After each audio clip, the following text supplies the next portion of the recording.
Magandang araw mga kaibigan. Welcome back sa Predgog Channel.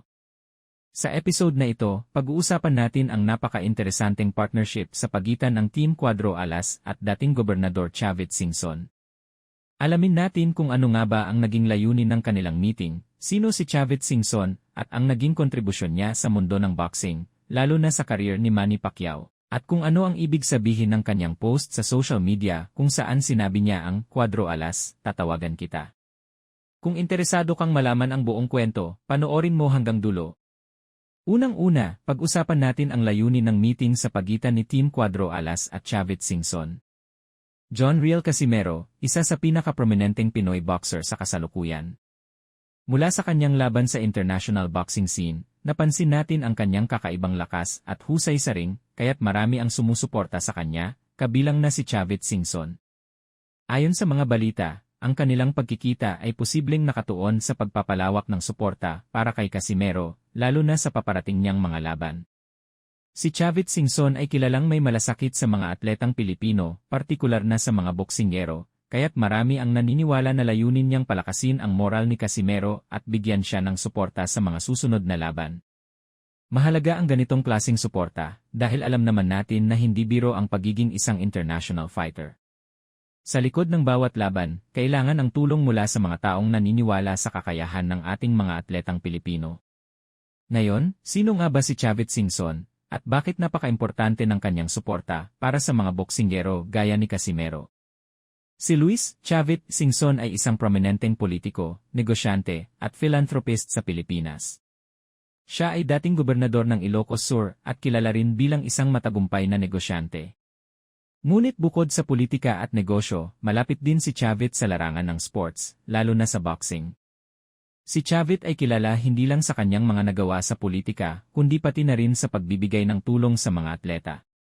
Malapit siya sa mga kilalang sports personalities, gaya ni Manny Pacquiao, at isa sa mga tumulong para mapalapit ang Pilipinas sa international boxing scene. Isa sa mga mahalagang tanong, ano nga ba ang mga naitulong ni Chavit Singson kay Manny Pacquiao noong kasagsagan ng kanyang boxing career? Marahil ilan sa inyo ay natatandaan ang suporta ni Chavit kay Pacquiao noong nasa rurok ng tagumpay ang pambansang kamao. Noong panahon na yon, isa si Chavit sa mga solid supporters ni Manny Pacquiao. Hindi lamang ito basta simpleng suporta, pinaglaanan niya ng oras, pondo, at resources si Manny sa kanyang mga laban.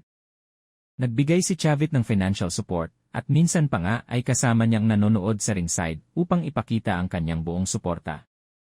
Malaking bagay ito para kay Pacquiao, lalo na sa mga laban niya sa Amerika. Ayon sa mga ulat, si Chavit ay tumulong rin sa pag-provide ng mga resources para sa training at sa logistics na nakatulong upang maging matagumpay si Pacquiao sa international boxing. At ngayon naman, puntahan natin ang isang misteryosong post ni Chavit Singson sa social media na naging usap-usapan kamakailan. Ang post na ito ay naglalaman ng simpleng mensahe, Cuadro Alas, tatawagan kita. Ngunit ano kaya ang ibig sabihin ng mga salitang ito? Maraming fans ang nagulat at nagtaka sa post na ito.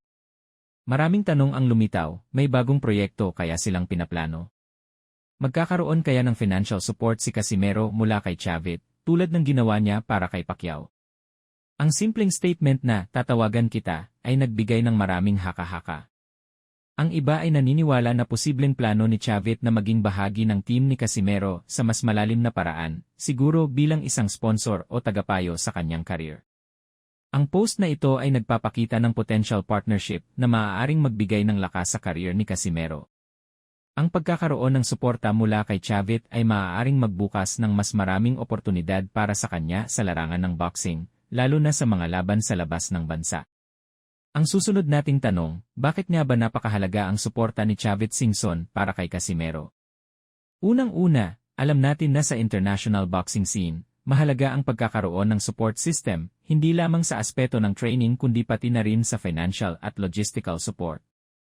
Sa tulong ni Chavit, magkakaroon si Casimero ng mas malakas na foundation na makakatulong sa kanyang pagsabak sa mga world title fights.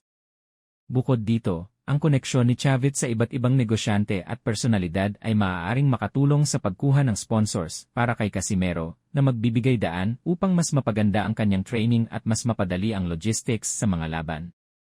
Sa tulong ni Chavit, magiging mas handa si Casimero sa mga hamon na dadating sa kanya sa boxing ring. At diyan nagtatapos ang ating episode tungkol sa meeting ni Team Cuadro Alas at Chavit Singson. Ano sa tingin nyo ang magiging impact ng kanilang partnership sa career ni Casimero? Magiging successful kaya ang tulong ni Chavit sa kanya tulad ng kay Pacquiao? I-share ang inyong mga opinyon sa comment section sa ibaba. Kung nagustuhan nyo ang video, huwag kalimutang mag-like at mag-subscribe para sa mas marami pang updates sa boxing world. Salamat sa panonood at kita-kits sa susunod na episode.